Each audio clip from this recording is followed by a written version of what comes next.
Hey guys, I figured I'd jump in here for a minute and explain a little bit about the whys of project-based learning, some of the experiences and some of the research that kind of changed my mind as a classroom teacher and made me embrace project-based learning. So when we're talking about the why of project-based learning, one of the first reasons, one of the first experiences that I had that kind of changed my mind and got me to embrace project-based learning was that the kids are doing it anyway. My third year of teaching, I was a fifth grade teacher, and it was an eye-opening experience for me. I had kind of a rough group of kids that were really hard to motivate, and they really weren't engaged in their education at all. And in the morning before class, I was standing out in the hallway greeting the kids as they come in, and I heard one of my students talking to some other kids. And he was talking about different videos and stuff that he was posting to YouTube. And as I did a little more investigating and kind of figuring it out, come to find out he is a YouTube star, and he was making his own videos demonstrating different tricks and how to do things on the skateboard. So he was creating these things for other students who had a need. They had questions that they wanted answered. He was a good skateboarder, and he was making a product for other students to use and to enjoy. And you could definitely tell he had a passion behind it. So I started thinking, like, how can we get him to do this in class? How can we get him to buy into something, to see a need or a want to create and do this in the classroom? Because the students, they are producers and consumers. If they have a question, or if they're looking for how to beat the next level in a video game, or if they're looking for how to do a trick on a skateboard, how to maybe create a duct tape wallet or something like that, they're going to go online. They're going to go on YouTube. They are consumers of knowledge. It might not be the knowledge that we're presenting all the time, but they want to find these things out. They are natural researchers, and they want to know how to do things. So we need to provide them with the tools so that they can be better at both. So they're doing these things, but we need to teach them the right way to research and the right way to create a product or a project, and how to put it out there for the masses, and how to write to an audience and do all those things, because they're doing them anyway. So we need to kind of wrap it in and make sure they're really good at both. And students, they, like I said, they like solving things, they like creating, and they like sharing. So we want to tap into that, and it's fun.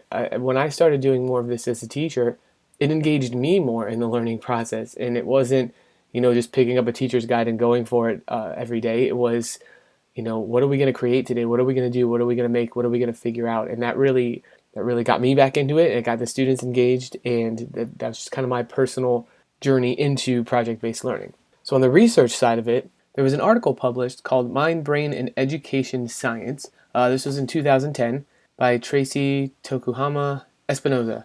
But she did a lot of studies on brain-based education and brain-based learning, and how like neuroscience and cognition and psychology, social and emotional, all that stuff impacts learning, and how they all kind of cross together to do that. And if we can kind of take some of what they found and apply it to the classroom, it really helps us understand how the brain works, and how we can design our project-based learning experiences and our classroom experience as a whole to kind of to tap into those things that the brain's already doing and already thinking and feeling and all that.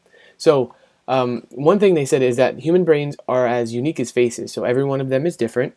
And because of this, what this means for project-based learning is that the importance of student voice and student choice in what they do and what the project is, what their final product is very important. So we want to keep that in mind as we're building these.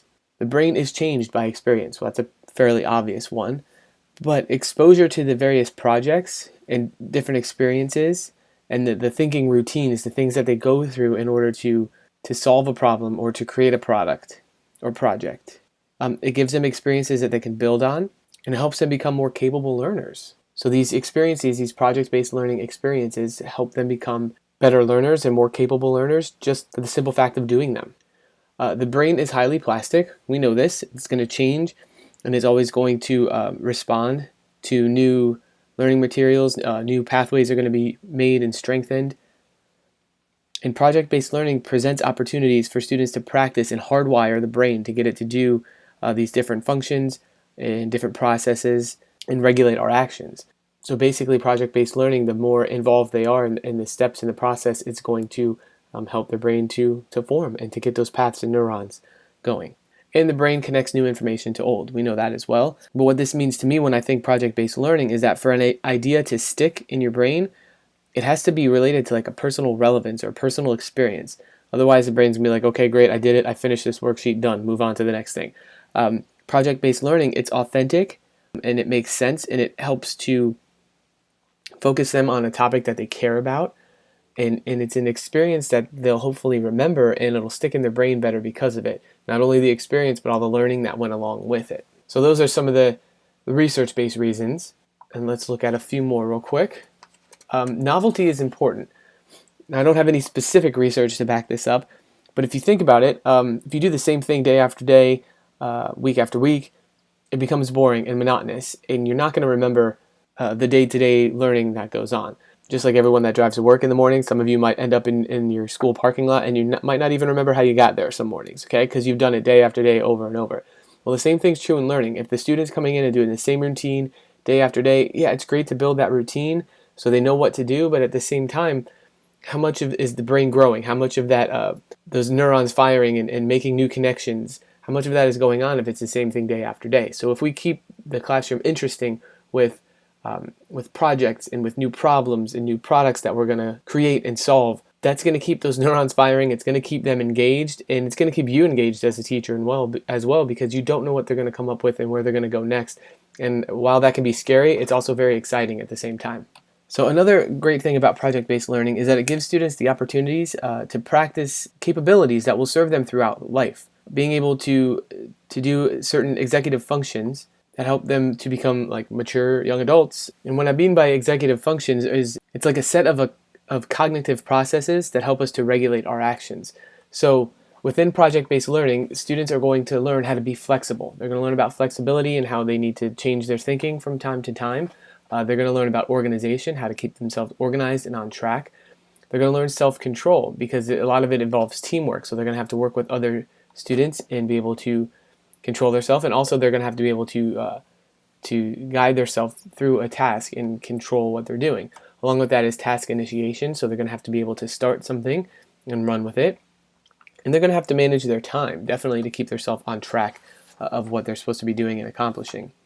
And then metacognition, where they're reflecting on their own thinking and their quality of work. So asking students to reflect frequently on progress as learners, and having those rubrics and those scales to definitely keep them going back and reflecting on what they're doing and how they're growing as a learner.